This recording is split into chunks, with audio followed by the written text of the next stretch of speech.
নমস্কার বন্ধুরা, জেসফ্রেশ কুকিংয়ে স্বাগত জানিয়ে আজকে চলে এসেছি নতুন একটি রেসিপি নিয়ে।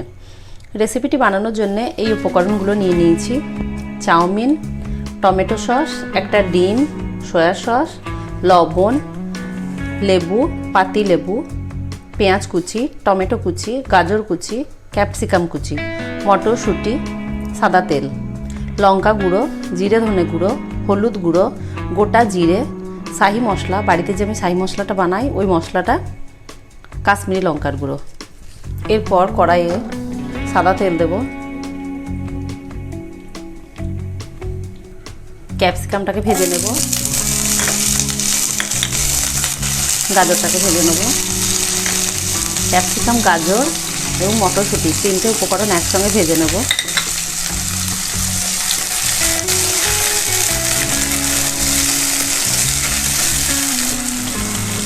অল্প পরিমাণে একটু লবণ দেব।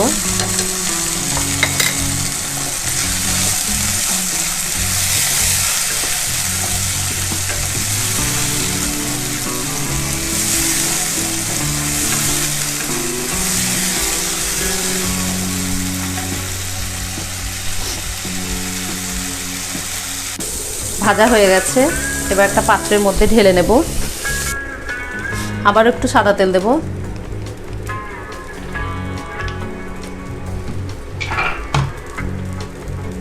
এবার ডিমটাকে ভেজে নেব।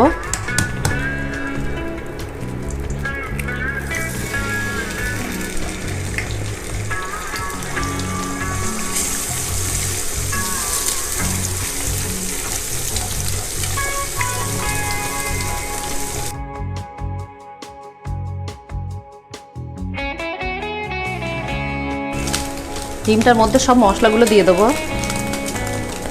জিরে ধনে গুঁড়ো, লঙ্কা গুঁড়ো, কাশ্মীরি লঙ্কার গুঁড়ো, শাহি মশলা, হলুদ গুঁড়ো, অল্প পরিমাণে একটু গোটা জিরেও দেব। আপনারা চাইলে কাঁচা লঙ্কাও দিতে পারেন ঝাল বেশি খেতে চাইলে। এরপর ডিমটাকে ভেজে নেব।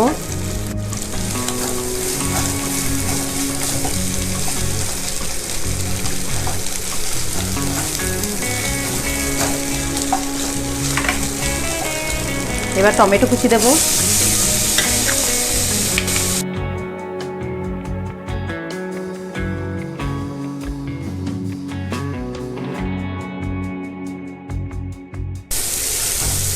ভাজা হয়ে গেছে, এবার ঢেলে নেব।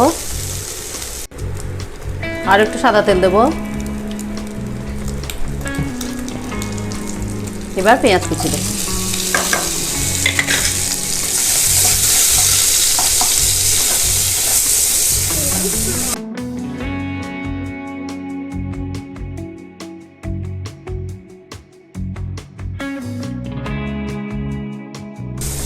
পেঁয়াজটা ভাজা ভাজা করে নেব।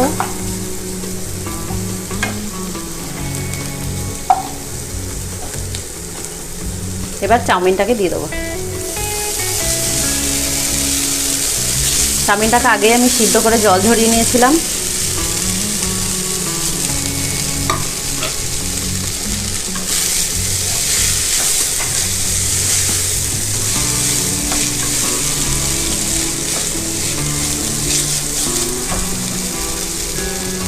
সব উপকরণগুলো একসঙ্গে দিয়ে দেবো।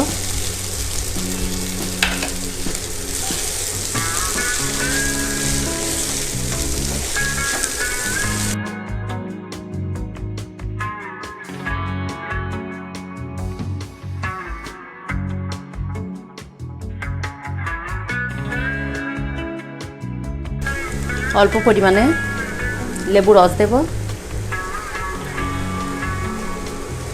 সয়া সস দেব,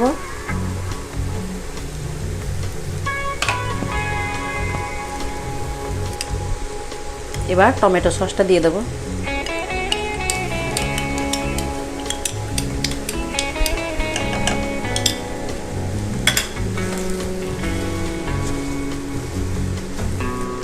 লবণটা স্বাদ মতো দেব। আগে একটু লবণ দিয়েছিলাম, সিদ্ধ করার সময়তেও দিয়েছিলাম, তাই লবণটা কমই দেব।